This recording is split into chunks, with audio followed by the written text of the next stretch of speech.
Glacier, le guide de la voyance, qui est sorti en 2009, chez Chiron. Non, c'est celui-là, ça c'est une édition antérieure, ça c'est la dernière édition. C'est un excellent outil de travail, je pense, pour rencontrer, d'ailleurs c'est paru chez Trajectoire, pour rencontrer les astrologues, pour faire de la télévision astrologique.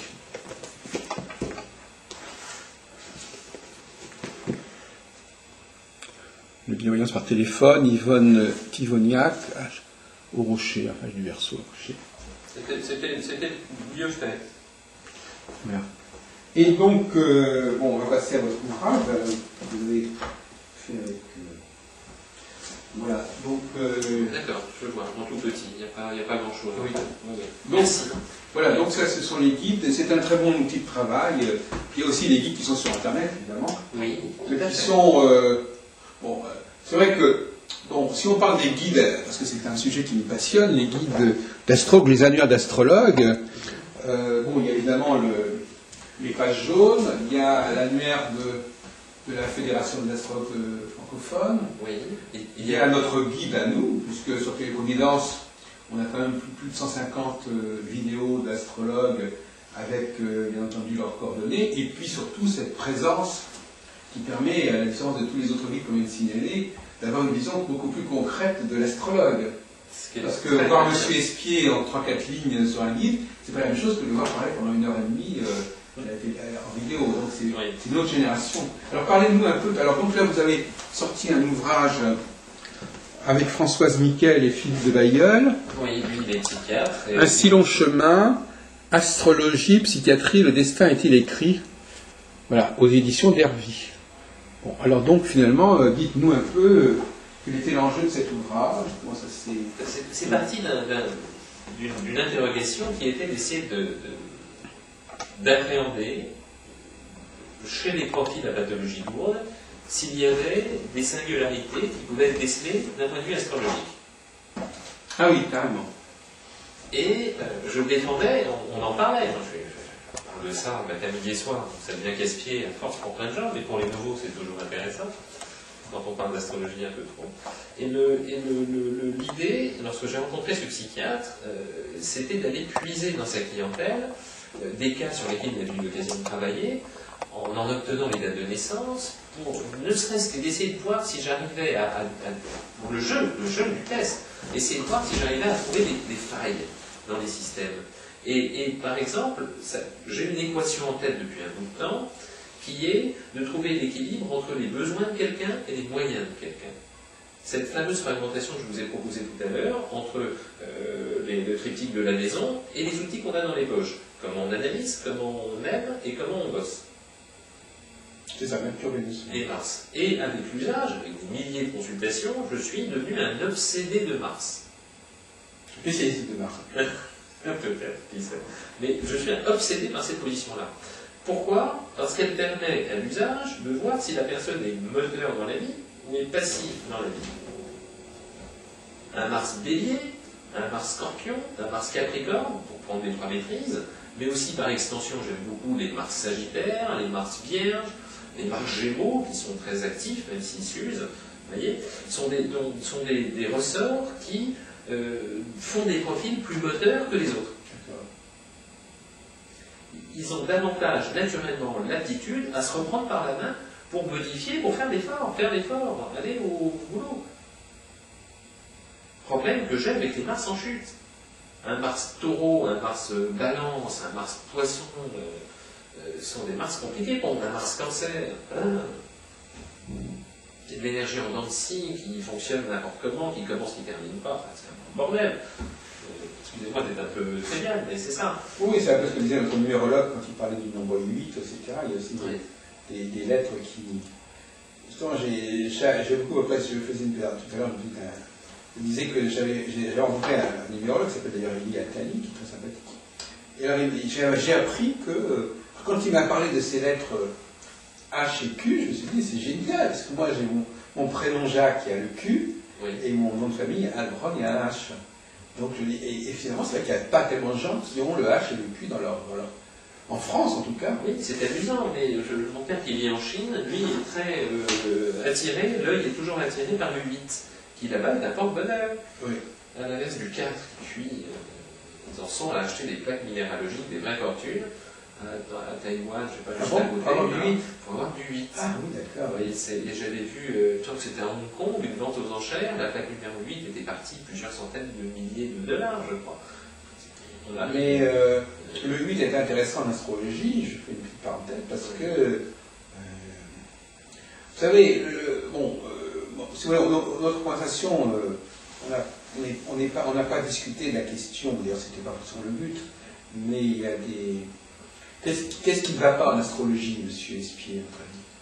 Qu'est-ce qui ne va pas dans les bases de l'astrologie, dans le découpage? Est-ce qu'il y a des choses qui vous font problème? Ou socialement? Non, techniquement cette fois-ci.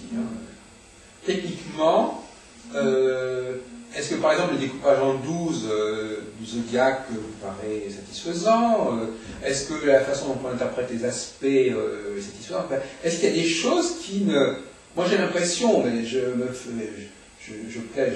prêche le faux pour entendre le vrai, j'ai l'impression que malgré tout, vous essayez de... Bon, comme vous l'avez dit tout à l'heure, rapidement, vous avez dit finalement, il y a l'art et la manière de faire de l'astrologie, oui. Et si on sait bien utiliser l'outil, ça donne des choses très intéressantes. Absolument.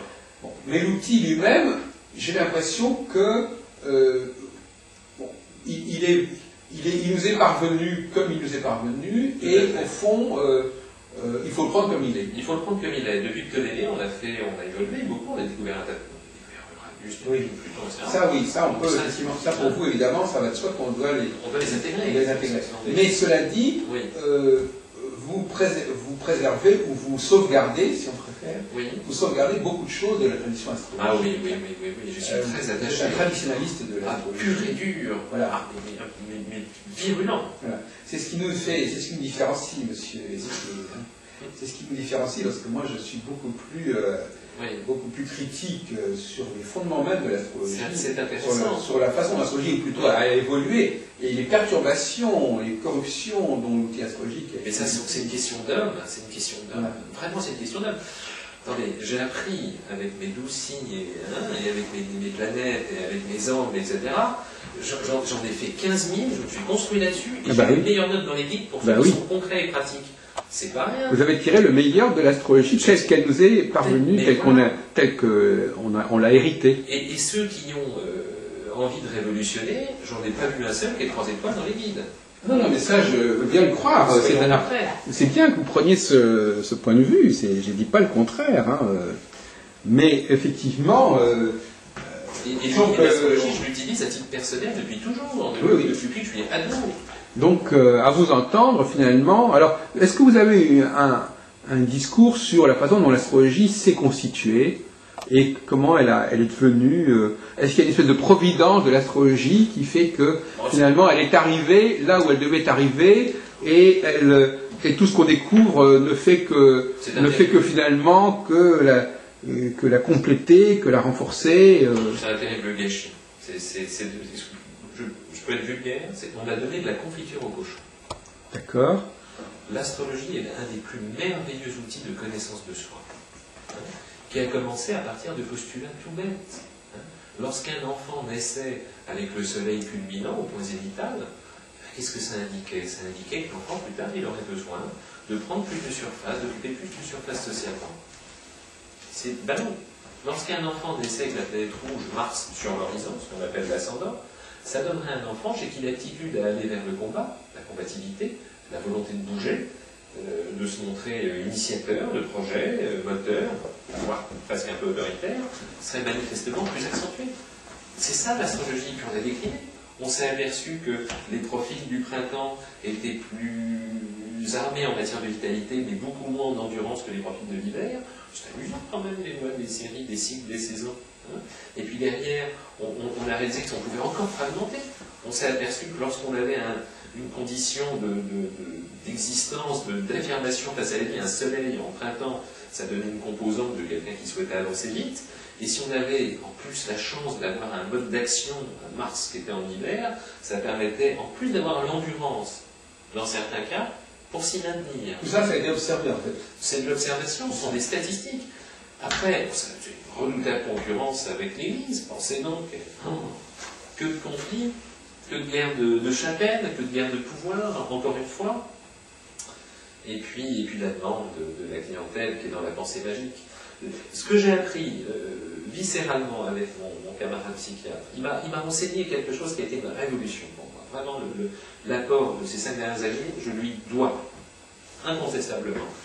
Il m'a expliqué, du moins ce que j'en ai retenu, c'est que l'esprit humain s'est constitué il y a 10 ou 20 000 ans, dans une sorte de fragmentation entre un côté psychotique et un côté névrotique.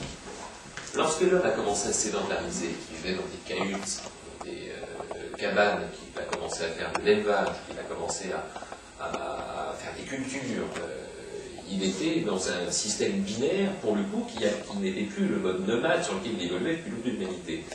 Il a, dans un premier temps, parti du principe que le matin, lorsqu'on sortait de la cahute ou de la grotte, il fallait aller chercher de quoi s'alimenter. On était dans une logique de survie. Cette logique de survie était, depuis toujours, la priorité de notre survie. La priorité de l'espèce, c'est se reproduire et s'alimenter. Protéger des prédateurs, des intempéries, entre autres, mais c'est surtout ça. Donc le matin, l'homme sort de sa cahute, il est dans une logique psychotique. Obligation de résultat. S'il commence à regarder les canards ou les papillons, il ne rapporte rien à manger à la maison. Psychotique, obsession de résultat. Puis, le soir, lorsqu'il rentre à la cahute, eh bien, si on est encore psychotique, on finit par se suicider très rapidement. Donc l'esprit humain, pour s'adapter, a ouvert la brèche à un système névrotique. On lâche prise, pas de conflit, pas de bagarre, parce qu'il faut qu'on puisse dormir, sans se piquer les uns les autres, et il faut qu'on puisse se rapprocher pour se tenir chaud l'hiver. Donc l'équation qui s'est mise en place naturellement, c'est la recherche du juste équilibre entre cette partie psychotique, on est dehors, c'est la guerre, on rentre à la maison, à tout prix, il faut que ça soit la peine. Et il y a un tas de gens qui, dans nos systèmes, sont complètement névrotiques, complètement de leur compte dans leurs objectifs, et complètement vachards à la maison quand ils rentrent chez eux. L'inversion psychotique. Et vous avez aussi des profils qui sont névrotiques ou psychotiques, picotiques. Ceux qui sont souvent seuls, qui sont sont souvent des doubles psychotiques. Ceux qui sont complètement de leur compte, des doubles névrotiques. Enfin, vous voyez ce que je veux dire. Et ce qui me pose, pour moi, où il y a eu un problème fondamental, c'est que beaucoup de gens se sont réfugiés ou dans la religion, ou dans les quêtes, ou dans la pensée magique, ce qui a tiré le système pas dans la meilleure direction. Parce que c'est une telle richesse, le potentiel de l'astrologie. On peut, on peut vraiment travailler sur soi-même, sur des degrés qui ne sont pas préemptables et quantifiables de façon spontanée. J'ai l'absolue conviction que quelqu'un qui arrive à avoir une bonne harmonie entre l'image qu'il donne de lui-même, son ascendant, la façon dont il envisage ses projets et la cohérence de ses projets, son soleil, et la façon dont il fonctionne d'un point de vue émotionnel, affectif, avec son entourage proche, sa lune, plus il parvient à créer une cohérence fluide entre ces 3 systèmes, pour commencer, plus il va vivre en harmonie avec le plus grand nombre, plus il va vivre zen avec lui-même, et s'il vit zen avec lui-même, il va vivre mieux, en bonne santé, il va avoir moins de soucis, et ça se passera beaucoup mieux pour lui, et pour tous ceux qui sont autour. Je trouve que si on s'arrête au point numéro 1 de la liste, l'enjeu est déjà intéressant. Oui. Effectivement, donc c'est vrai que, bon, par exemple, je vais mettre sur la table un petit problème. Par exemple, la question des équinoxes et du bélier. D'accord. Bon. C'est pas long pour vous donner un exemple de ce genre de recherche qu'on peut faire actuellement. L'équinoxe, c'est une saison, c'est un moment assez spécial du cycle saisonnier. Oui, j'entends bien sûr. C'est-à-dire que c'est un moment d'équilibre. L'équinoxe et solstice sont des points de... Non, mais l'équinoxe n'est pas la même chose que le solstice. Je vais faire une inverse, mais au même niveau, je veux dire, ce sont aussi des angles, ce sont des axes. Mais non, justement, il semblerait que... D'abord, vraiment, les équinoxes, si vous voulez, c'est un petit peu comme l'aube et le crépuscule. Ce sont des moments de changement. Absolument. Des changements, des moments de passage, mais des moments d'équilibre aussi, entre des forces contradictoires. Certes, le yin, le yang, le blanc, le noir. Donc il y a un équilibre entre ceux et qui sont identiques globalement, enfin inversement, mais qui sont identiques entre le printemps et l'automne. Oui. Alors que, évidemment, le solstice d'été n'a rien à... Enfin, l'été n'a rien à voir avec l'hiver. L'été est beaucoup plus différent de l'hiver que l'automne du printemps sur le plan purement ponctuel. Effectivement, bon. Donc ce sont des moments de passage Dans un cycle, ce sont des moments, alors justement c'est là qu'il y a un débat, là ça correspond aussi d'une certaine manière aux demi-lunes, si vous voulez, aux demi-lunes par opposition à l'axe pleine lune, nouvelle lune. Absolument, les carrés de la lune. Voilà. Donc ce sont des... Il ne me semble pas, voyez-vous, pour vous dire les choses très franchement, tout d'accord, il ne me semble pas que ce qu'on dit sur le signe du bélier, vous par exemple, corresponde tellement à ce champ équinoxial. Alors je sais tout ce qu'on a écrit sur le bélier, etc., mais quelque part, dans ce moment de passage, d'équilibre entre des forces contradictoires, et même la notion de carré, qui est une notion aussi de tension et de confrontation intérieure, notamment, comme dirait Nicolas, voilà l'exemple même d'un cas où on se dit, mais... Alors, vous savez que le bélier, c'est une question que je vous posais. Vos clients, eux, ils connaissent le zodiaque? Sommairement, maintenant, enfin, le bélier, pour eux, ça leur parle. Mais bien sûr, oui, pour le taureau, ça leur parle. Bon. Chacun connaît son signe. Non seulement il connaît, mais il connaît le nom du signe. Absolument. Et ça, c'est ce qu'on peut appeler l'astrologie populaire. C'est de l'astrologie populaire. Mais cette astrologie populaire, elle est quand même intégrée par l'astrologie. Oui. C'est qu'elle a fini par marquer les astrologues. C'est vrai. À tel point que, par exemple, même des gens comme Jean-Claude Nicolas qui ont fait un travail de révision complet de l'astrologie. J'ai adoré son premier ouvrage. Moi, je l'ai relu encore récemment. Il ne peut pas s'empêcher de donner une définition du bélier qui correspond plus ou moins à l'animal du bélier. Même si il ne le dit pas, mais on retrouve les valeurs du bélier dans ce qu'il dit du bélier, même s'il utilise d'autres moyens pour y parvenir. Je vous reçois fort et clair. Peut-on définir comme postulat que cet homme est un concentré d'intelligence pure? Juste pour qu'on poursuive la discussion sur le même système. On part sur cette base-là? Oui. On est d'accord aussi que c'est quelqu'un qui cherche, que la façon dont il voit les choses est interpellante, il ne laisse pas indifférent. Hein, il a suffisamment d'arguments qui détaillent pour qu'on ne se heurte pas systématiquement à ses positions. Oui. Et puis c'est aussi un chercheur. Ah, oui. Donc il ouvre des brèches qui ne sont pas fermées. Oui. Un autre adage que vous allez adorer, mais que vous devez déjà connaître, consiste à dire: courons après ceux qui cherchent et fuyons ceux qui ont déjà trouvé. Ah, oui. Oui, donc effectivement, c'est pour ça que c'est un peu surprenant de voir que quelqu'un qui a voulu être rigoureux, en arrive quand même à des compromis qui sont un petit peu... Parce qu'en fait, quelque part, Nicolas, on s'aperçoit qu'au bout du compte, il a cherché à harmoniser tout ce... Même en apportant des cohérences nouvelles, il a dit, bon, finalement, il n'y a pas de contradiction entre l'astrologie traditionnelle et... On peut la justifier, on peut l'étayer, elle reste valable. Pardon, quel discours global d'une profonde intelligence. Oui, non, mais c'est certain. Donc, je suis content de voir que ce nom de Nicolas vous fait écho chez vous, effectivement. Mais, en même temps, moi, je suis un petit peu plus réformiste que Nicolas, si vous voulez. Par exemple... on parlait tout à l'heure du 8, mais effectivement, regardez, quand vous prenez un gâteau, vous coupez, par là, actuellement c'est la période des galettes des rois. Comment vous coupez ce gâteau? Vous le coupez d'abord en 2, en 4, et après, qu'est-ce que vous faites?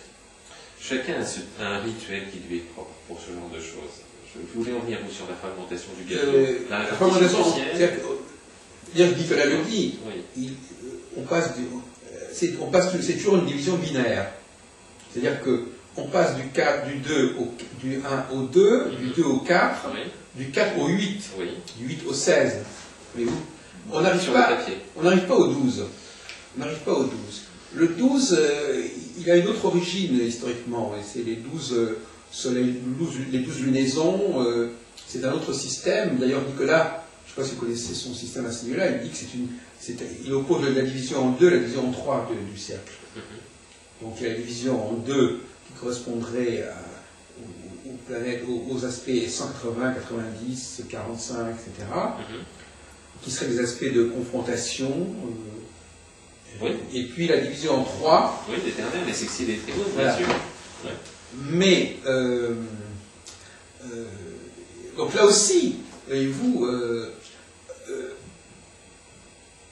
en mettant dans un même groupe 180, 90, 45, c'est comme si on mettait dans le même groupe les équinoxes et les solstices. C'est qu'effectivement, parce que d'une certaine manière, la division en deux pourrait être l'axe solsticial, Oui. et puis on refait encore une division en 4, et puis ça devient l'axe équinoxial. J'entends. Et comme les équinoxes et les solstices ne sont pas, les solstices sont beaucoup plus affirmés dans leurs particularités que les équinoxes, donc on ne voit pas pourquoi ça fait partie d'un même et solstice. Je vous donne simplement je vous donne des idées comme ça, mais je n'ai pas envie d'en... J'ai une hypothèse à vous soumettre. L'hexaèdre, la pierre parfaite, n'existe pas. Qu'est-ce que ça veut dire? Ça veut dire que dans le cas présent, on est obligé, comme le calendrier, de faire des ajournements, des adaptations. Nous sommes à 365 jours et quart. Oui. On est tous les deux convaincus que c'est un peu couillon d'avoir fait quelque chose d'aussi irrégulier. Certes. Il a donc bien fallu qu'on prenne une décision avec compromis. Est-ce qu'on peut partir, prêter le crédit à cette hypothèse qui consisterait à dire on a fait des concessions? Alors, on a fait des concessions, mais alors, attendez, c'est intéressant cette notion de concession.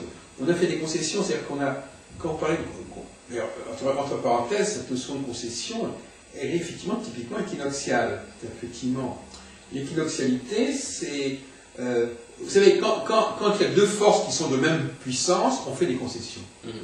Quand il y en a une qui l'emporte complètement sur l'autre, le temps n'est pas aux concessions. Donc effectivement, quand on est dans la solsticialité, le jour n'a pas à faire concession à la nuit.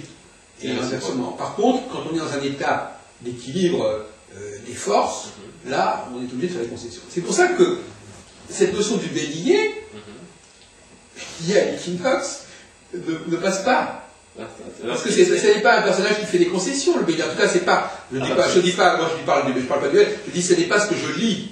C'est pas ce que je lis sous la plume des astrologues, en tout cas. On a des visions vraiment très différentes, c'est ça qui est passionnant. C'est ça qui fait avancer les choses. Je me suis accroché avec un 30e, c'est pas bien, quelqu'un qui est dans une logique de raisonnement, qui lui m'a défendu les mordicules, et puis c'était animé, hein, que pour lui il voyait le début de l'année le 7 novembre. Il me disait toute la révolution du système, c'est le moment du pourrissement de la nature, pas du tout un astrologue, hein. Il y a un théoricien chez les maçons.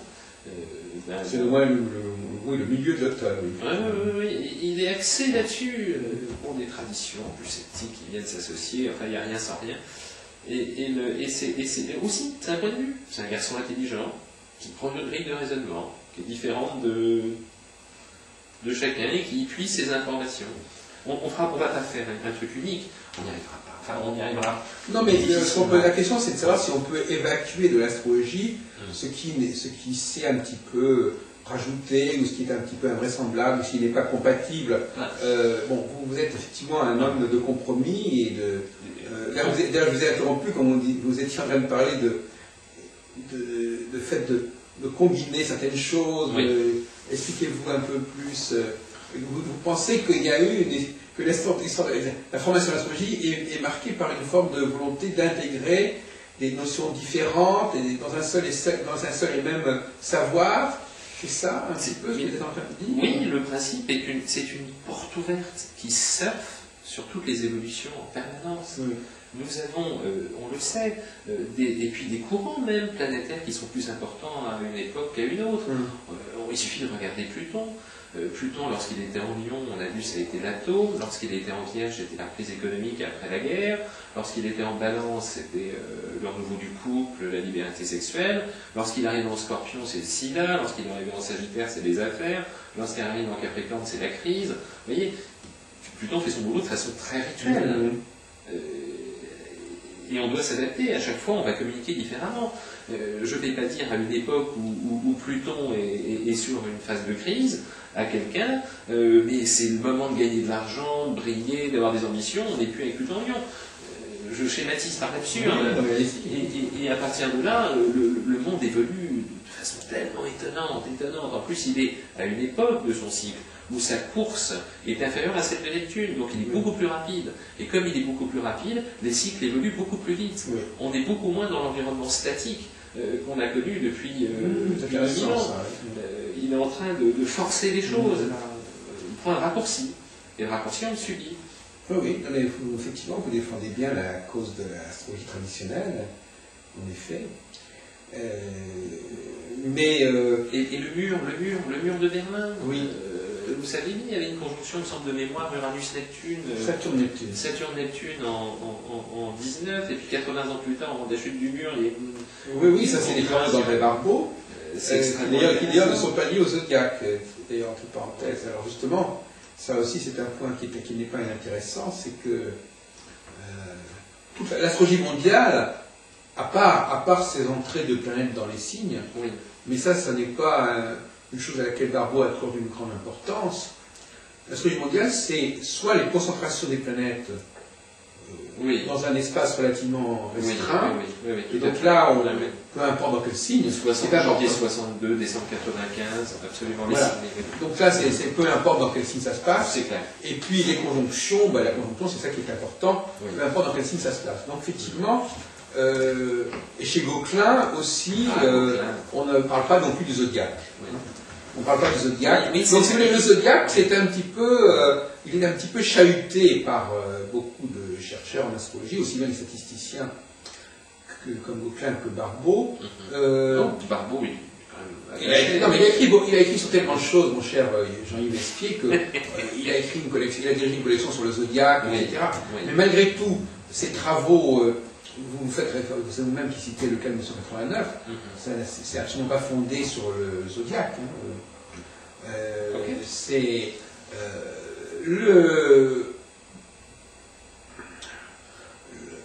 comment dirais-je, le zodiaque existe, effectivement, on le connaît, d'ailleurs c'est un ensemble symbolique très complexe, dont on ne connaît pas toujours l'origine, il semble qu'il était conservé par l'astronomie. Les astronomes, en nommant les constellations, ont gardé ces noms-là. Les saisons. Mais on ne sait pas. Oui, enfin, vous savez, relié. Non, effectivement, le zodiaque, sur le plan du calcul, dépend des saisons, mais le symbolisme du zodiaque, lui, il est assez abscon, hein, il n'est pas une évidence absolue. Il fallait trouver des compromis. Par exemple, vous regardez, par exemple, si on prend le cas moi, j'ai beaucoup travaillé sur les almanachs, justement, les monographies des almanachs et des mois de l'année. On voit le mouton, parce que le mouton c'est lié, ça, la tonte, le grand moment du mouton dans l'année, dans les civilisations paysannes, c'est le moment où on tond le mouton. On coupe la laine. Et ce moment-là, c'est pas le printemps, il fait trop froid. Imaginez par exemple donc on attend plutôt le solstice, si vous regardez les almanachs, vous verrez les grandes scènes où on coupe la laine du mouton, c'est plutôt le mois de juin que le mois de mars, par exemple. C'est pour dire qu'il peut y avoir eu des choses qui ont été un petit peu perturbées. Quel est le lien, pardon, excusez-moi, quel est le lien entre la disposition qu'on associe autour de la poussée des graines qui sortent du sol avec violence, alors justement, je connais bien que l'homme est traditionnellement trouvé plus intelligent de couper la laine à ce moment-là. Vous voyez, je n'arrive pas à faire de pont sur ces deux séquences. Ça, je ne peux rien. Hein.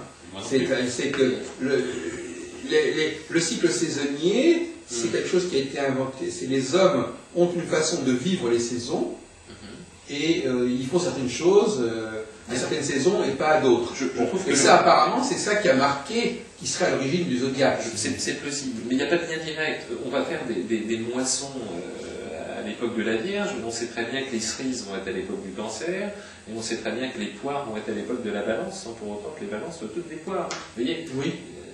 Non, mais je veux dire, quand on regarde l'origine du symbolisme zodiacal, il est assez complexe à comprendre. Alors, soit on essaie de le comprendre, soit on n'essaie pas de le comprendre, effectivement. Mais, par exemple, aussi, le problème de Mars et de Vénus, c'est aussi un problème. Est-ce que Mars, Mars, qui est la planète qui correspond au premier signe du Bélier. Oui. Vous connaissez l'histoire, vous voulez que je vous la raconte ? Oui. Attendez, je prends un feutre. En 2 secondes. Oui, si vous avez tout le monde. Attendez, vous allez rigoler. Si vous ne connaissez pas, vous allez adorer. Papa et maman, c'est Papa Lion. Première maîtrise du soleil. Hein, je le fais sur la carte du ciel. Oui. Allez-y, oui, ça y est, oui, on vous suit. Pape à Lion, on marque sur le lion un soleil, parce que c'est son domicile, c'est là où il est le plus puissant. Et puis, en Cancer, la Lune. On a papa et maman qui ont engendré la planète la plus rapide auprès d'eux, c'est Mercure. Mercure va donc trouver son domicile en amont et en aval des deux signes dont je viens de vous parler. Mercure en Vierge, Mercure en Gémeaux. Jusque-là, vous me suivez? Oui, non, mais on connaît bien ce système, effectivement. Oui. Et ainsi de suite. Oui. Et on croise. Et on a une intéressante déclinaison des domiciliations. Oui. Mais justement, Oui. si on y regarde de près, Et Mars, hein, en Bélier Scorpion, et ainsi de suite. on voit que Mars et Vénus, Oui.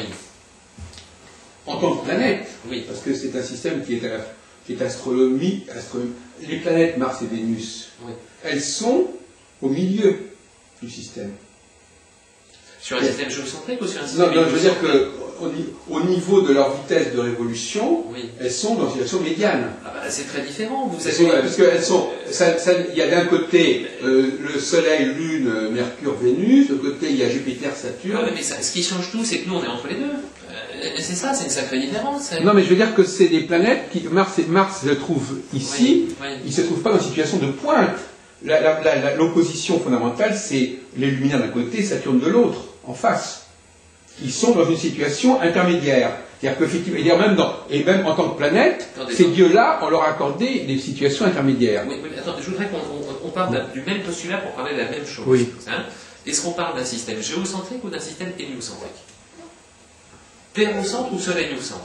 Traditionnellement, on est dans le géocentrisme, effectivement. On est dans le géocentrisme. Oui. Alors, qu'est-ce que ça conditionne? Ça conditionne un truc tout ballot. C'est que si on est géocentrique, nous, Terre, on est au centre, ben, qu'est-ce qui se passe? D'un côté, vous avez Soleil, hein, et vous avez Mercure et Vénus qui sont des satellites. Donc quand ils tournent autour de nous, ils sont groupés, dites donc. Oui, c'est vrai. Ils sont toujours ensemble. Oui. Et Mars n'a rien à voir, c'est un électron libre qu'il est à l'extérieur. Oui, mais cela dit, dans le système dont vous venez de parler, Oui. des domiciles, Oui. Vénus et Mars se suivent, n'est-ce pas? Oui. Ils se suivent, donc Vénus est la... Enfin, ils se suivent, oui, en distance. C'est parce qu'on parle d'un héliocentrique à ce moment-là. Oui, bah, il se trouve que c'est quand même le système, déjà, je suis même chez Ptolémée, alors qu'on n'est pas dans l'héliocentrisme, il est comme ça aussi. Oui, bah, il est dans le géocentrique. Donc voilà, donc effectivement, qu'on soit géocentrique ou pas, de toute façon, Vénus est bien mis correctement, comme Vénus est bien mis après Mercure. Hein, toujours, bien sûr. Donc elle est bien en situation, ces deux planètes-là, Vénus et Mars, sont placées dans le système que vous décrivez, Oui. en position médiane. En position médiane. Voilà. Sur des C'est-à-dire outils. que d'un côté, il y a l'axe Saturne luminaire, Oui. et de l'autre côté, il y a l'axe Mars-Vénus, puisqu'en fin de compte, il se trouve des deux côtés. C'est amusant, hein. Hein. Ouais. Donc voilà, il y a Mars-Vénus du côté Bélier-Taureau, et puis il y a Mars-Vénus du côté Balance-Scorpion. Donc c'est un axe intermédiaire, si vous voulez. Oui. C'est un axe intermédiaire. Donc c'est le côté équinoxial, on le retrouve là. Alors effectivement, vous allez me dire, mais il y a le dieu Mars. Là, on tombe dans la mythologie. Mais là, dans Ptolémée, il n'y a pas de mythologie. J'entends ce que vous On n'est pas dans la mythologie, on est dans les planètes. Oui. Les planètes, il y a des planètes du mois. Bon, alors, effectivement, si vous intégrez, et ça pose un problème intéressant, monsieur Espier, ça pose un problème de tout le problème du poids de la mythologie, du symbole en astrologie. Quelle place accorder au nom des dieux? Quelle place accorder au nom des signes? Mais d'une certaine manière, on s'aperçoit que l'astrologie, pendant très longtemps, a pris ses distances par rapport à ces référentiels-là. C'est évident. Elle ne les a redécouverts et réutilisés, je dirais presque qu'au XXe siècle. Bon. C'est qu'en fin de compte, pendant très longtemps, que le Mars était le dieu de la guerre, ou que le signe du bélier était l'animal machin, ça ne rentrait pas en question dans les bouquins d'astrologie. Jacques Lebrun, croyez-vous en Dieu? Je suis obligé de répondre à cette question, c'est essentiel. Vous voulez me dire encore quoi, qu'il y a une providence? Je ne sais pas. Non, moi je vois pas, je peux y croire, quel Dieu, comment, c'est un autre problème encore. Hein. Bien d'accord. On peut partir du postulat que c'est un grand architecte de l'univers. Oui. Et que la façon dont on le regarde, la façon dont on l'observe, peut être complètement variable en fonction du filtre de notre esprit, de nos yeux. Et que tout ça sont des informations associées, et que chacun va essayer d'en faire un filtrage qui correspond à son angle de vue, et qui ne va pas toujours être éloigné de l'autre, et après, toute l'élasticité va consister à ne pas fermer en amont et en aval. Un système qui est ouvert parce qu'il est imparfait, parce que c'est un travail humain, c'est pas un travail divin. On a le même problème avec l'astronomie. Quel rapport l'astrologie doit-elle entretenir avec l'astronomie? Vous savez, tout à l'heure, vous avez parlé de l'intégration nécessaire des nouvelles planètes.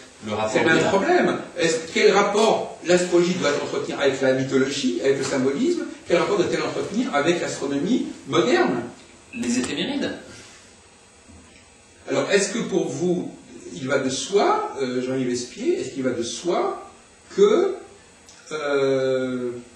du moment qu'une planète existe, et ça c'est le point de vue d'ailleurs de Nicolas, qui n'est pas le mien, que le système solaire étant un ensemble totalement interdépendant et parfaitement cohérent, on doit le prendre dans sa globalité. Bien sûr.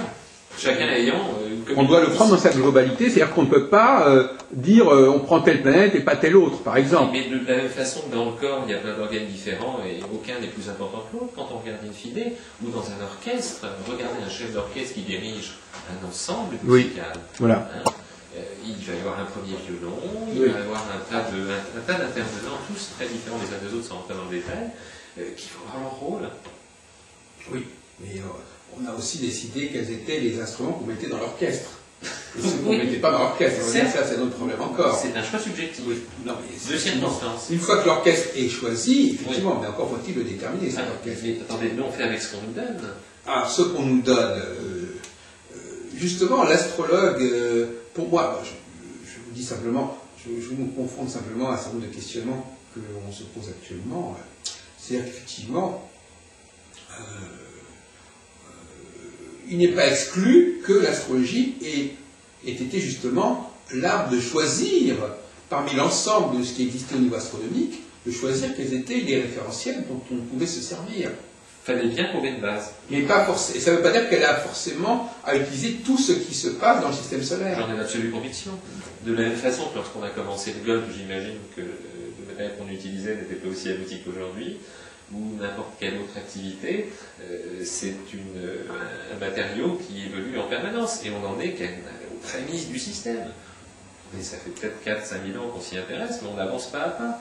En plus, contrairement à la médecine ou à d'autres domaines, il n'y a pas ou à l'Église, chacun ayant pris un ascendant sur des territoires comme celui-ci, l'ont complètement écrabouillé, écrasé, réduit à une portion induite. Enfin, la question des nouvelles planètes est quand même quelque chose qui nous interpelle, parce que finalement, elles étaient ignorées par les astrologues d'autrefois. Ah, parce qu'ils ne les connaissaient pas. Oui, mais ils ont construit quand même quelque chose. Alors, soit l'astrologie est le résultat de quelque chose d'ancien, d'une loi ancienne, d'une structure ancienne, qui s'est perpétuée et qui a d'autant plus d'importance qu'elle a son ancienneté derrière elle. Oui. Mais cette ancienneté, elle ne l'a plus qu'à partir du moment où elle utilise des planètes qu'elle ne connaissait pas. La vache, on a découvert Hadès et Prométhée. Oui. Post-mortem. Oui. C'est formidable. Non, mais je veux dire que si l'astrologie s'est constituée à un moment donné, elle ne peut pas forcément, après, du jour au lendemain, intégrer des facteurs qui en plus sont extrêmement éloignés et qui sont invisibles. Ça y est, je suis en train de distinguer plus de clarté le différentiel entre nos positions, ou du moins la façon dont on les défend. D'accord, on vous écoute. Oui. Alors, l'impression, là où nos angles de vue me paraissent différents, c'est votre point de vue tel que je l'entends consiste à dire ce système astrologique avec ses maisons, ses signes, est ou imparfait ou obsolète. En quelque sorte, c'est ça. Non, je dis plutôt le contraire. Je dis qu'au contraire, je dis que ce système est valable, même s'il est au départ arbitraire, il est valable parce qu'il a été adopté et accepté et perpétué, tout à fait. Et qu'on ne peut pas, dès lors, y mettre n'importe quoi sous prétexte que ça vient de sortir. Je ne l'aurais en aucun cas mieux dit que vous venez de le faire. Donc je dis qu'on n'est pas forcément obligé d'utiliser les transsaturniennes. Mais ni les donc c'est vous, quand vous dites que vous utilisez les transsaturniennes, c'est vous qui dites que le système finalement était obsolète et il faut le mettre à jour. Oui, bon. Non, donc effectivement, non, au contraire, moi je suis quelqu'un qui dit qu'une des choses qui plaide le plus en faveur de l'astrologie, c'est son ancienneté. J'entends. À partir du moment où on intègre des éléments nouveaux, on casse cette image de l'ancienneté. Je suis d'accord. Et ça, c'est très grave.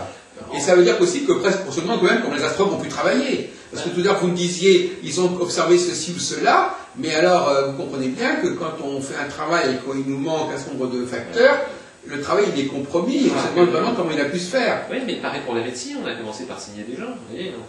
Non, mais je veux dire que oui, alors, le problème, c'est qu'effectivement, moi, mon position, elle est totalement différente. Ma position, c'est l'astrologie au service de l'homme, le ciel au service de l'homme. L'homme, et là, on va tomber dans une question qui concerne la prévision astrologique. Regardez par exemple ce qui se passe aujourd'hui dans notre société depuis 200 ans, les calendriers électoraux. Il y a des élections, on élit par exemple quelqu'un pour 4 ans, 5 ans, etc. 5-7 ans, c'est la 5e République, c'était pas mal. Maintenant on est passé à Legault a 5 dépensé ans. son truc de façon très intelligente. Mais on n'en a pas énormément. Le grand cycle majeur de la 5e République, c'est effectivement, et surtout maintenant ils sont maintenant reliés, c'est les élections législatives et présidentielles. C'est clair. Et on ne veut pas avoir des élections tous les matins. C'est vrai. Bon. Or, à partir du moment où on multiplie le nombre de planètes sous prétexte que ça existe, on charge l'humanité d'un nombre considérable de cycles. Qui correspondent à quoi? Qui correspondent à rien du tout. C'est-à-dire qu'en fin de compte, moi je dis, ma position évidemment elle est très radicale, je vous le dis parce que comme ça, pour animer un petit peu la discussion, moi je dis que peut-être, ça va peut-être vous faire complètement hérisser, parce qu'effectivement, ça n'a rien à voir avec la pratique de la consultation astrologique, mais on parle d'astrologie mondiale là. Parce que si vous voulez, moi ma théorie, c'est qu'il y a un noyau qui est extrêmement simple, sur lequel d'autres choses viennent s'agréger. La vie, je prends. Donc, au départ, il peut y avoir quelque chose de très simple. Rien n'est plus complexe que la simplicité. Voilà. Donc il peut y avoir un cycle majeur, un cycle très simple, et puis pour le compléter, pour le faire évoluer, on rajoute des choses, on connecte des choses. Mais le problème de l'astrologie, c'est qu'elle a fini par ne plus savoir quelle était elle ne sait plus où est sa colonne vertébrale, elle ne connaît plus sa centralité.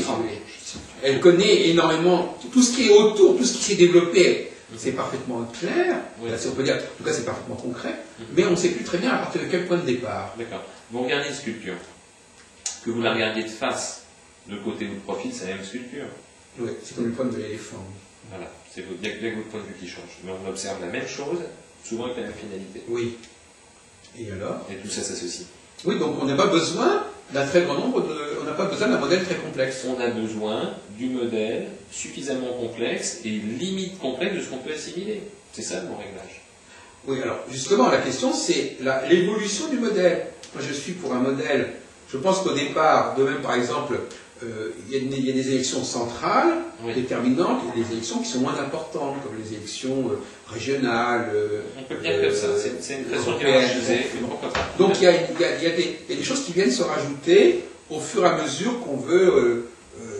Et puis il y a une autre question aussi, mon cher Jean-Yves Espier. Ça aussi, je vous mets au courant un certain nombre de choses qui actuellement sont en gestation, c'est de savoir si nous sommes tous concernés directement par le cosmos. Il y a une tendance actuelle qui se développe, qui considère que peut-être qu'il n'y a que quelques personnes qui sont vraiment directement en phase avec le cosmos, et que les autres, ils ne captent le cosmos qu'à travers ces personnes, par des processus comme ça d'entraînement, de capillarité, etc. Oui, parfaitement. De la même façon qu'une pleine lune va réveiller tous ceux qui sont connectés initialement par un système de pleine lune, et vont casser les pieds de tous ceux qui ne le sont pas concernés. Voilà, c'est ça. Donc nous avons moi je pense que l'astrologie doit tenir compte des réalités socio-politiques que nous pouvons observer. Par exemple, j'ai une formation de juriste et de sciences politiques, je pense que c'est important de respecter ça. Ouais. On voit bien qu'il y a des chefs, on voit bien qu'il y a des leaders, on voit bien qu'il y a des gens, il y a des décideurs, et on voit bien qu'il y a des gens qui subissent les décisions et qui sont entraînés. Et ça, c'est un fait. Mais c'est Sun Tzu, c'est l'art de la guerre depuis l'autre. C'est un fait. Alors maintenant, l'astrologie semblerait l'astrologie telle qu'on la présente aujourd'hui semble vouloir dire le contraire. Elle semble vouloir dire que nous sommes tous avec le même potentiel. Nous avons tous un potentiel qui est celui du thème natal. Oui. Nous sommes tous logés à la même enseigne du fait que nous avons chacun un thème natal, que ce soit Sarkozy ou le SDF, etc. Rapide. Voilà. Et ça, moi, je considère que c'est une erreur. C'est quoi l'histoire de Louis XV et de Cordelier? Il n'y a pas une histoire? Oui, ou entre le roi d'Angleterre et Jules. Enfin bon, effectivement. Bon, là, il y a eu un moment qui, à mon avis, est un basculement important dans l'histoire de l'astrologie. C'est le moment où on est passé d'une astrologie qui était réservée aux princes, aux grands, à une astrologie du thème natal individuel. Alors ça, on ne s'en est pas remis de cette valeur. Cela dit, elle est respectable, à condition, comme on dit tout à l'heure, de respecter les strates. C'est-à-dire, voilà, à un moment donné, on veut adapter. Attention, tout le monde est concerné directement ou indirectement par ce qui se passe, c'était fait. On va rentrer dans la lutte des classes, là. Oui. Pour un principe tout ballot, c'est qu'à chaque fois qu'une avancée s'est démocratisée, ça a été une horreur. Là, je ne fais pas dire. Mais c'est redoutable, c'est difficile de s'autoriser à dire des choses comme ça. Mais c'est un fait. Bon. Donc, effectivement, moi, personnellement, pour revenir à ce qu'on disait tout à l'heure, que de toute façon, ce qui se déclenche à un certain niveau, de proche en proche, aura des effets sur tout le monde. Oui. Donc, il est légitime de se demander quels seront les effets que va subir la personne que vous avez en face de vous, parce que de toute façon, elle est imprégnée, elle est concernée. Bon. Mais cela dit, l'astrologie, alors, elle va subir les effets. Bon, par exemple, c'est comme, je prends toujours l'exemple, bon, par exemple, on va voir un film, ce film a été réalisé 6 mois avant, il a été voulu 1 an plus tôt. Bon, et donc finalement, le moment où on le voit, ça a été déclenché bien avant. Donc les gens qui vont voir le film, ce sont pas, c'est un peu après coup, après la bataille. Ce sont des deltas extrêmement courts. Ça reste des deltas sur l'échelle d'évolution de mortalité qui sont quand même relativement courts. J'ai un exemple très concret à vous raconter. Oui. Mon plus vieux copain d'enfance s'appelle James Hutt, on a le même parrain, etc. On était vraiment, on s'est connus, on avait 2 ans et 3 ans parce qu'on est. Oui. Hein. Et James a réalisé il y a quelques temps maintenant un film qui était Brise de Nice. Je sais pas, vous avez oui, j'en ai entendu parler avec Dujardin. Avec Dujardin, exactement. Et il l'a pris dans son rôle. Enfin, bon, il est très débrouillard, il est formidable. Et au moment de la sortie de ce film, c'est tombé pile poil. C'est un film sur un surfeur qui cherche la grosse vague. Vous voyez, c'est une signalétique un peu atypique. Et son film est sorti juste au moment du tsunami qui a tué tant de gens. Ah oui, tiens. Oui, c'est vrai, tu vas penser. Et lorsque j'ai vu James à cette époque-là, il en était tout retourné. Il m'a dit comment on va appréhender mon film qui n'est qu'un surfeur qui se moque des vagues, on se moque des surfeurs, on se moque des grosses vagues, il y a une grosse vague qui lui tombe dessus, ça fait rigoler tout le monde, alors qu'on vient de vivre la mort en direct quasiment de dizaines de milliers de personnes et que c'était la une de l'actualité. Le contre-emploi, on ne peut pas avoir autant peu de chance. C'est pas possible. Pourtant, ça a bien marché. Et pourtant, ça a bien marché. Vous voyez, le contre-emploi, c'est le seul moment où je me relie à vous en disant, effectivement, qu'il y a un décalage entre la pensée conceptuelle initiale et la mise en application, qui était votre image sur le cinéma tout à l'heure. Sinon, pour tout le reste, on est pas sur des temps courts. Oui, mais vous savez, moi, je crois beaucoup. Moi, je suis, contrairement à vous, moi, je crois que moi, je suis pour les temps. Moi, je travaille sur le temps court, de toute façon. C'est-à-dire, je me méfie beaucoup des temps longs. Donc pour moi, un temps court, 6 mois, 1 an, c'est énorme. Dans l'histoire d'une société, c'est énorme. Hein, entre quelqu'un qui ne capte quelque chose que 6 mois après, souvent il est c'est déjà trop tard pour faire certaines choses. Et puis, en plus, de toute façon, lui, il ne fera que surfer, c'est qu'à le dire, sur ce qui a été déclenché avant lui.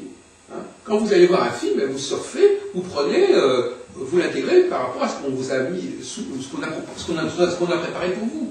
Donc effectivement, vous allez bien d'accord que c'est pas la même chose d'être quelqu'un qui décide d'un scénario, d'un casting, et quelqu'un qui va simplement dans une salle de cinéma voir le film. On est bien d'accord que c'est pas pareil. On est aux deux opposés du système, de la langue. Voilà. Bon, alors donc c'est bien ça qui. Bon, alors effectivement que l'astrologue dans la consultation cherche à voir quelles vont être les répercussions dans la vie de cette personne-là, de tout ce qui s'est déclenché en amont, C'est certain. sur le plan cosmique, mais sur le plan aussi de tout un ensemble de décisions économiques, politiques qui ont pu exister, et qu'on voit qu'il est un petit peu au cœur de tout ça, et bon, pourquoi pas? Ça échappe à l'entendement humain. Je pense que à l'impossible, nul n'est tenu.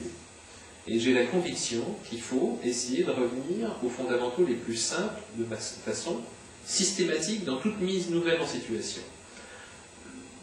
De façon encore une fois très pratique, plus on va augmenter les paramètres, c'est comme une machine à mécanique, plus les risques de panne, d'échec, de cassure vont être nombreux, simplifiés.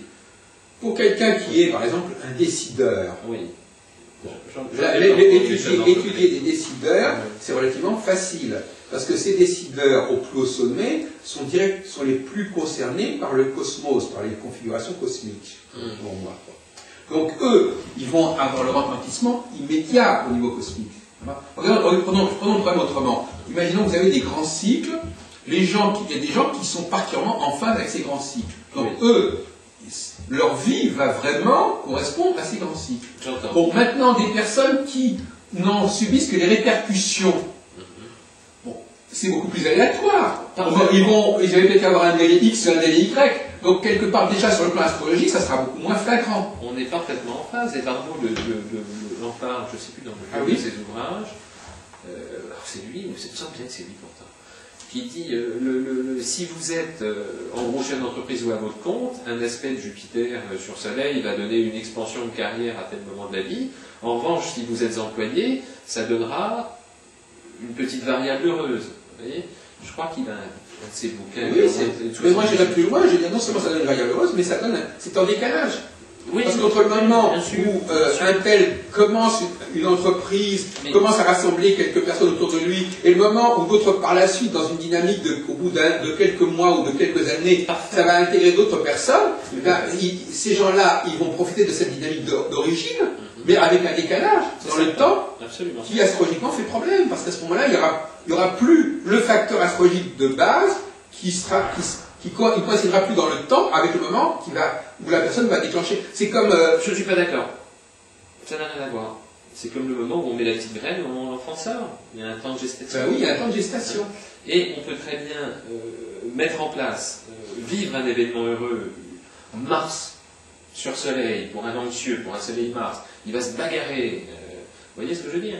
Et la bagarre, il va prendre son coup, et pendant des mois, il va avoir mal. Mais d'autant plus, là où je veux en venir, vous allez voir, c'est que plus, initialement, dans le domaine prévisionnel, il y a une information que le praticien que je suis peut vous donner, qui est que plus j'ai affaire à des profils aigus, mercurien, martien, plus l'aspect arrive vite dessus, et plus j'ai un impact. Plus j'ai affaire à des nébuleux, genre des neptuniens, des mous, en gros, hein, et plus l'influence planétaire se fait entraîner. Voilà.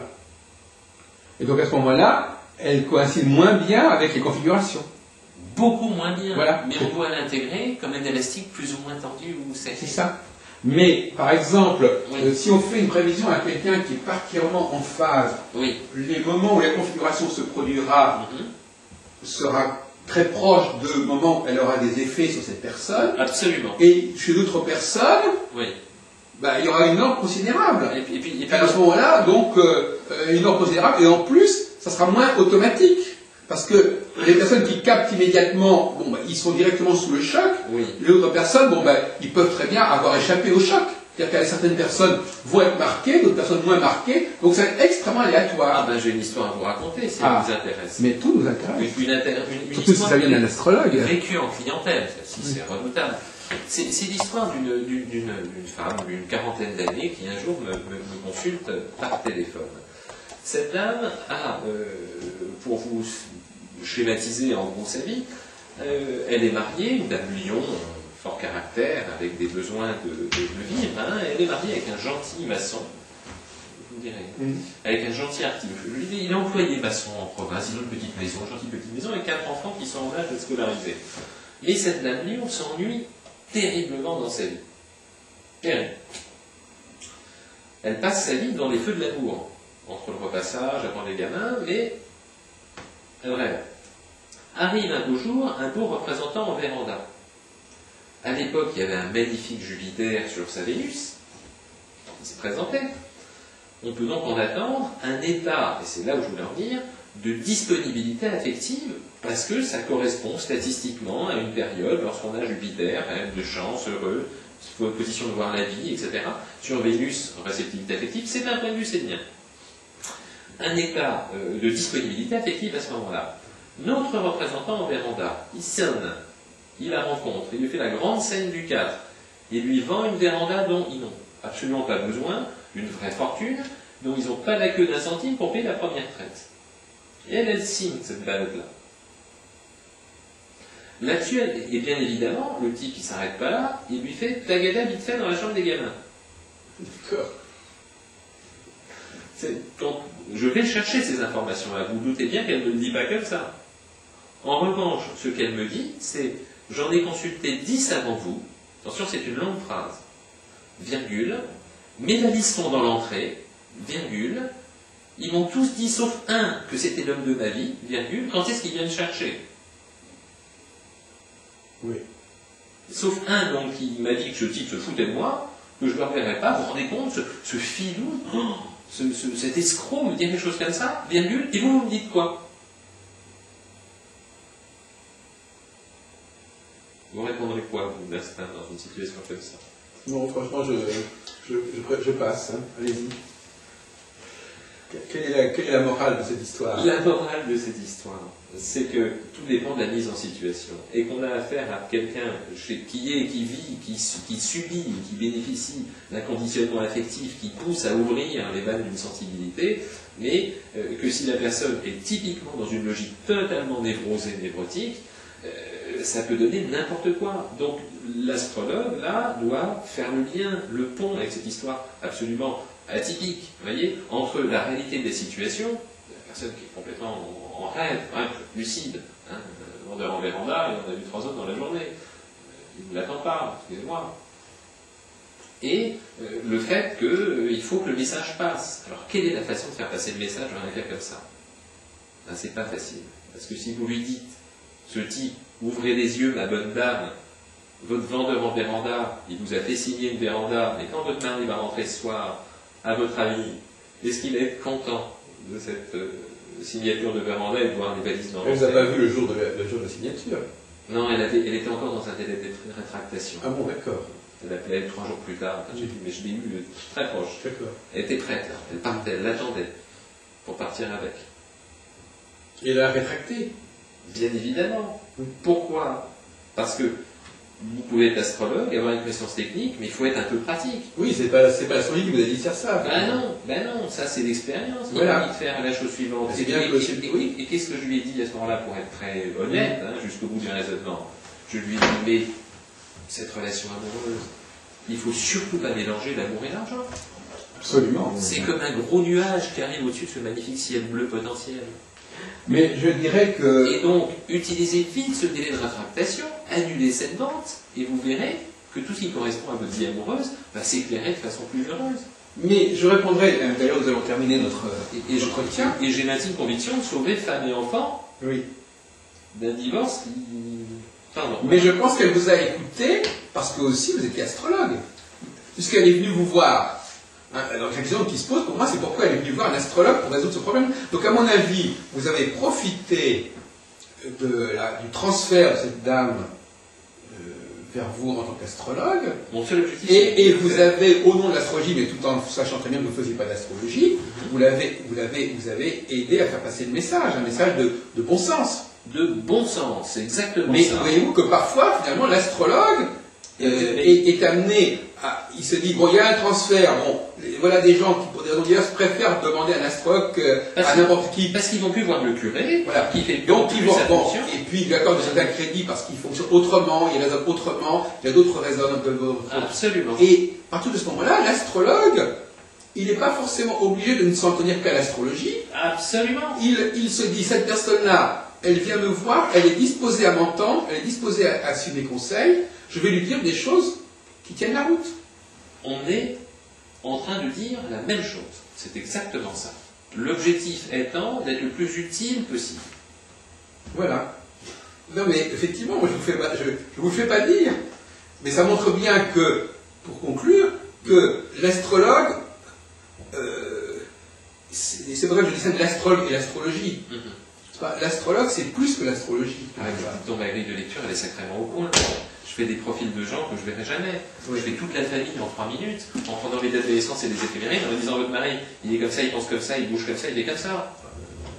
Donc vous avez effectivement un outil. Il est tellement au point cet outil-là. Voilà. Mais